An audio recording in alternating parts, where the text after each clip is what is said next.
Independent Senator Nick Xenophon has told Lateline he's disappointed with the Fair Work Ombudsman's final report into the Church of Scientology. He believes the draft report has been watered down.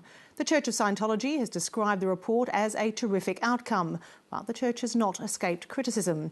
The Fair Work Ombudsman has called on the Church of Scientology to hire an independent consultant to review its workplace practices to ensure they comply with the award system and the Fair Work Act. Steve Kinane reports.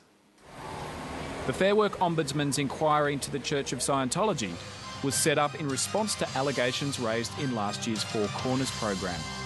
I stayed up 72 hours once, just trying to get someone approved to go auditor training overseas. 72 hours without sleep?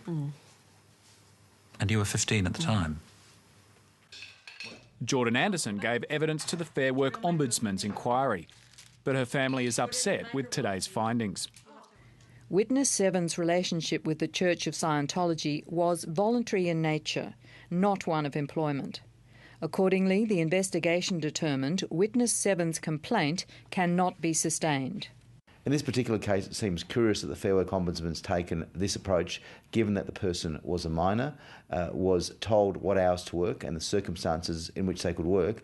So I would have thought it had all the hallmarks of being an employee and not a volunteer. Volunteers can walk away. This person didn't have that choice. That's why I think cases such as this could well end up in the courts.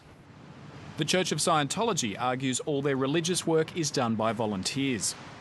In the draft report, the Fair Work Ombudsman found that there are no procedures within the Church of Scientology entities to classify workers as employees, contractors, volunteers or voluntary workers or otherwise.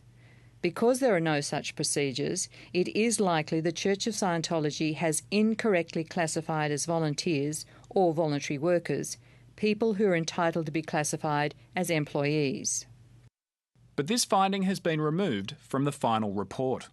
The draft report mentioned allegations of forced labour and enslavement. The allegations may potentially be a breach of the provisions of the Criminal Code Act 1995, dealing with slavery. The Fair Work Ombudsman will refer the witnesses' allegations to the relevant authority for further investigation. But references to slavery have been removed from the final report, although Lateline understands these allegations will still be referred to relevant Commonwealth and state authorities. Well, undoubtedly, it seems that the approach of the Fair Work Ombudsman now is a watered-down version of what the Fair Work Ombudsman seemed to be thinking when there was a draft report. The Fair Work Ombudsman was unavailable to respond to Senator Xenophon's criticisms.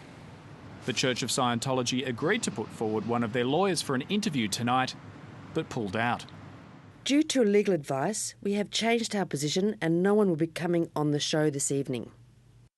In a press release, the Church of Scientology described the report as a terrific outcome for Australia's charitable sector and for religious freedom. But the lawyer planning to take a class action against the Church of Scientology on behalf of former workers thinks the final report is no victory for the Church. The Ombudsman has found that the Church of Scientology has systemic problems in how they source their labour.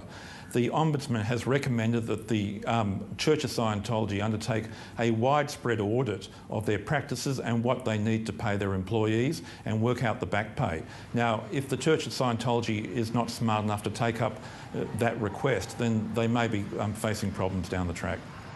Steve Kinane, Lateline.